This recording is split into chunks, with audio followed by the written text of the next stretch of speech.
पिछले कुछ दिनों से लगातार सुशांत सिंह राजपूत की मौत के मामले में एक के बाद एक खुलासे हो रहे हैं।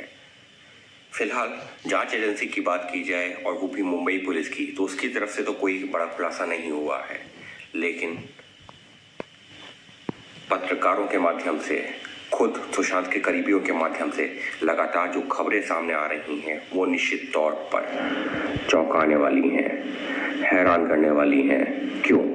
क्योंकि लगातार जब ये घटना हुई, यानी कि सुशांत सिंह राजपूत की खुदकुशी की, तो उसके बाद में सबसे पहला रिएक्शन सबका एक ही था कि खुदकुशी कर ली।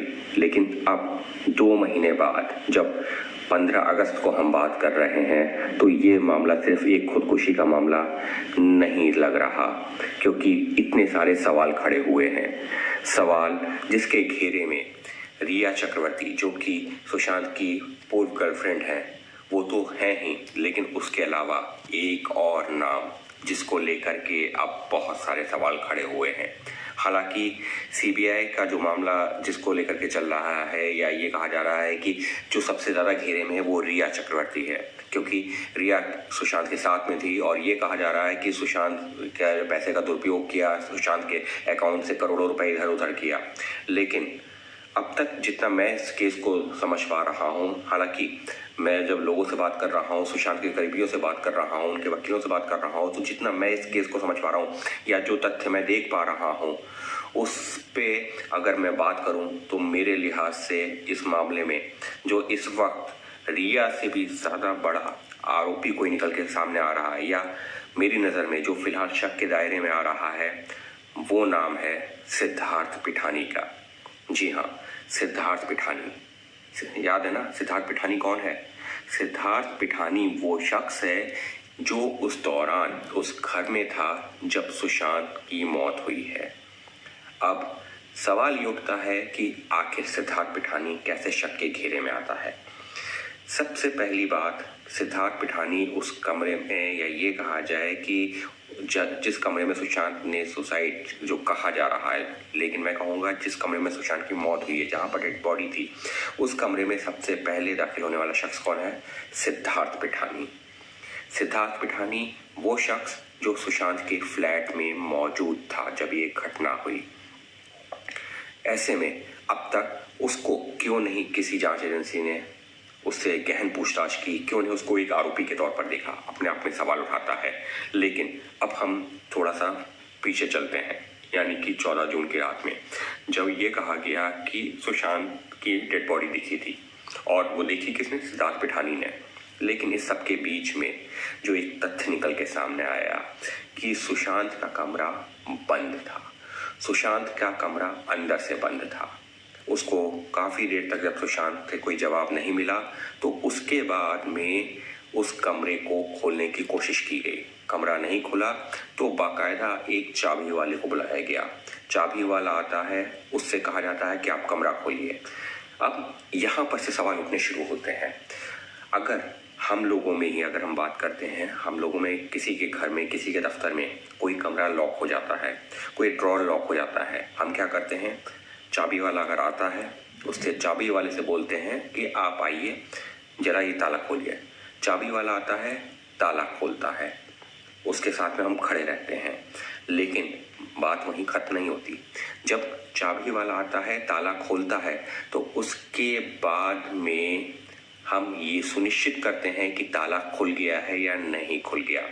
अगर आपके कोई घर में कोई कमरा है या स्टोर है या ड्रॉर है, अगर वो लॉक हो जाता है, तो हम ये इंश्योर करते हैं चाबी वाला आए, वो ताला खोले, हम उसका ताला खोल के देखते हैं, और उसके बाद में जब ये सुनिश्चित हो जाता है कि हाँ चाबी सही है, दरवाज़ा खुल रहा है, तब हम उसको जाने देते हैं। लेकिन सिद्धार्थ पिठानी, जिसको लेकर के मैं सवाल खड़े कर रहा हूँ, जिसको लेकर के मेरे हिसाब से इसमें पहले पूछताछ होनी चाहिए थी, पहले तथ्य सामने आने चाहिए थे, लेकिन अब तक नहीं आए हैं। चलिए हम बात करते हैं कि सिद्धार्थ पिठानी का रोल सस्पिशियस कहाँ से होता है। वो इस वजह से, सिद्धार्थ पिठानी ने चाबी वाले को बुलाया, ताला खुलवाया। ताला खुलवाने के बाद में सिद्धार्थ ने क्या किया? दरवाज़ा खोल के नहीं देखा कि ताला खुल गया या नहीं खुल गया, डोर खुल गया नहीं खुल गया। उसने उस चाबी वाले को पहले बाहर छोड़ा जा करके, चाबी वाले को बाहर छोड़ दिया, उसके बाद दरवाज़ा लॉक किया, फिर अंदर आया और फिर उसने जो है सिद्धार्थ के मुताबिक तब उसने देखा कि सुशांत की बॉडी वहाँ लटक रही है पंखे से। सवाल ये उठता है कि अगर चाबी वाले को बुलाया गया था, ताला खुलवाया गया था, तो क्यों नहीं? ऐसा कैसे हो सकता है कि आपने ताला खुलवा लिया, आपने ये देख लिया कि हाँ दरवाज़ा खुल रहा है, लेकिन आपने दरवाज़ा खोल के देखा ही नहीं? मुझे तो ये चीज़ कहीं से हजम नहीं हो रही है, यकीन मानिए। और शायद अगर आप भी सोचेंगे तो पहला रिएक्शन ये होता है दरवाज़ा खोल के देखा जाए, लेकिन यहाँ सिद्धार्थ ने चाबी वाले को ऐसे ही बाहर कर दिया कि ठीक है आपने चाबी बना दी, अब आप बाहर जाइए। और उसके बाद में सिद्धार्थ का कहना है कि उसने जब सुशांत की बॉडी देखी लटकते हुए तो सुशांत की बहन को फ़ोन किया। सवाल ये उठता है कि आखिर ऐसा क्या वाकई में मुमकिन है? यहाँ पर से एक बड़ा सवाल है, क्योंकि ऐसा अमूमन तो हम लोग बात करें, मैं अपनी बात करूं या शायद आप लोगों की राय भी महत्वपूर्ण होगी कि क्या वाकई में ऐसा हो सकता है। मेरे हिसाब से तो ऐसा नहीं होता है, कम से कम मेरे सिनेरियो में तो नहीं। अगर कोई दरवाज़ा लॉक होगा तो मैं पहले उसको खुलवाऊंगा, ये देखूंगा हाँ दरवाज़ा खुल रहा है नहीं खुल रहा है, दोबारा बंद करूंगा, फिर खोलूंगा, फिर अगर जो है 2-3 बार करने के बाद में लगेगा ठीक है, तब फिर मैं चाबी वाले को भेजूंगा, ना कि एक बार में उसने कहा कि खुल गया दरवाज़ा और उसको पहले बाहर छोड़ कर आऊँगा। दूसरी चीज़, सिद्धार्थ पिठानी उस घर में लगातार मौजूद था। सिद्धार्थ पिठानी वो शख्स है जो सुशांत के साथ रह रहा था, जो सुशांत के साथ में तब भी था जब रिया वहाँ सुशांत के साथ रहती थी। और यहाँ पर से एक और शक पैदा होता है, सिद्धार्थ पिठानी और रिया के बीच में भी लगातार बातचीत हो रही थी। हालांकि पहले ये कहा जा रहा था कि ये बहुत ज़्यादा संपर्क में नहीं है, लेकिन जो कॉल डिटेल सामने आई हैं उससे पता चल रहा है कि बातचीत होती थी। इनफैक्ट कई बार तो सुशांत और रिया की बात होती थी, उसके बाद में सिद्धार्थ पिठानी से बात करती थी रिया। और ये भी सवाल खड़े करता है कि आखिर सिद्धार्थ पिठानी और रिया के बीच में इतनी क्या बातचीत की, जितनी सुशांत से उतनी नहीं हो रही रिया की, उससे ज़्यादा सिद्धार्थ पिठानी से हो जाती है। तीसरी चीज़, जब सुशांत के फादर ने के सिंह साहब ने पटना में एफआईआर दर्ज करवाई, उस एफआईआर दर्ज होने के बाद में तब तक सिद्धार्थ पिठानी लगातार परिवार के संपर्क में था, सुशांत के परिवार के संपर्क में था। लेकिन जैसे ही रिया को लेकर के एफआईआर दर्ज हुई, सिद्धार्थ पिठानी ने क्या किया, रिया को ईमेल भेजा कि मेरे ऊपर दबाव बनाया जा रहा है, मेरे से कहा जा रहा है कि आपका नाम लूँ, इस तरीके से। यानी कि वो रिया की गुड बुक्स में भी रहना चाहता था कि कहीं ऐसा ना हो कि रिया सिद्धार्थ पिठानी को लेकर के कुछ बोल दे। और परिवार से संपर्क में था ये कहते हुए कि मैं तो आप लोगों के साथ हूँ, मैं चाहता हूँ कि सुशांत को न्याय मिले। तो इस तरीके से लगातार सिद्धार्थ पिठानी का जो रोल रहा है वो संदेह के घेरे में रहा है। अब तक मुंबई पुलिस की जांच की बात की जाए तो मुंबई पुलिस ने कई लोगों से बात की, कई जो फिल्म इंडस्ट्री से जुड़े हुए लोगों से पूछताछ की, 56 लोगों से पूछताछ कर डाली, लेकिन सिद्धार्थ पिठानी से जैसे पूछताछ होनी चाहिए थी वो नहीं हुई। तो फिलहाल अब तक आज की तारीख तक जो तथ्य सामने आए हैं वो सिद्धार्थ पिठानी के खिलाफ निश्चित तौर पर बहुत सारे सवाल खड़े कर रहे हैं। जो भी जांच एजेंसी हो, फिर चाहे वो मुंबई पुलिस हो, फिर चाहे वो पटना पुलिस हो या हो सीबीआई, निश्चित तौर पर जब इस मामले की जांच करेगी तो सिद्धार्थ पिठानी एक ऐसा शख्स के तौर पर सामने आएगा जिसके रोल को लेकर के निश्चित तौर पर बहुत सारे सवाल होंगे। क्योंकि जब हम जो जैसे इस केस को देख रहे हैं, हमारे जहन में ये सवाल आ रहे हैं, तो आखिर जांच एजेंसियों के जहन में क्यों नहीं होंगे?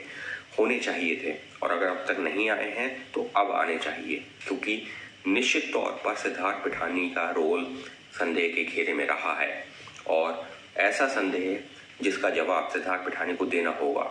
और अब तक जैसी जानकारी निकल के सामने आई है, सिद्धार्थ पिठानी ने जांच एजेंसियों के सामने जितना आया भी है, बहुत साफ जवाब नहीं निकल के सामने आए हैं। और इस वजह से अब तक जो तथ्य हैं, जो जवाब हैं, जिस तरीके से डेवलपमेंट हुआ है, सुशांत का परिवार भी अब चाहता है कि सिद्धार्थ पिठानी से एक आरोपी के तौर पर पूछताछ हो, सिर्फ गवाह के तौर पर नहीं, एक आरोपी के तौर पर। और मेरे सामने भी फिलहाल जो तथ्य आए हैं, जो मैंने आपसे डिस्कस किए हैं, वो भी जो है यही इशारा कर रहे हैं कि सिद्धार्थ पिठानी को सिर्फ उसकी कही बातों के आधार पर नहीं छोड़ा जा सकता, उससे गहन पूछताछ की ज़रूरत है। क्योंकि वो इस केस में मेरे हिसाब से आज की तारीख में रिया से भी ज़्यादा बड़ा एक ऐसा शख्स है जिसको आरोपी भी कह सकते हैं कि जो संदेह के घेरे में है। लिहाजा ज़रूरत इस बात की है कि रिया से जो जांच की मांग हो रही है वो होती रहनी चाहिए। वो अदालत तय करेगी, सुप्रीम कोर्ट तय करेगी, लेकिन जो भी जांच एजेंसी है वो सिद्धार्थ पिठानी के रोल की जांच ज़रूर करे, क्योंकि आज की तारीख में सिद्धार्थ पिठानी सबसे बड़ा, या ये कहा जाए कि सबसे ज़्यादा सवालों के घेरे में है फिलहाल अब तक जितना मैंने इस केस को देखा है। आपको क्या लगता है, क्या वाकई में सिद्धार्थ पिठानी का रोल संदेहास्पद है, यानी कि सस्पिशियस है? और अगर ऐसा है तो क्या वाकई में जांच एजेंसियों को आप सबसे पहले यानी कि रिया से जो पूछताछ करनी है करे, लेकिन सिद्धार्थ पिठानी से गहन पूछताछ की ज़रूरत है? आपकी जो भी राय हो दीजिएगा, लेकिन फिलहाल मेरे हिसाब से इस वक्त यानी कि 2 महीने बाद जो सबसे बड़ा शख्स जिस संदेह के घेरे में आ रहा है, और शायद रिया से भी ज़्यादा, वो मेरी नज़र में तो सिद्धार्थ पिठानी है।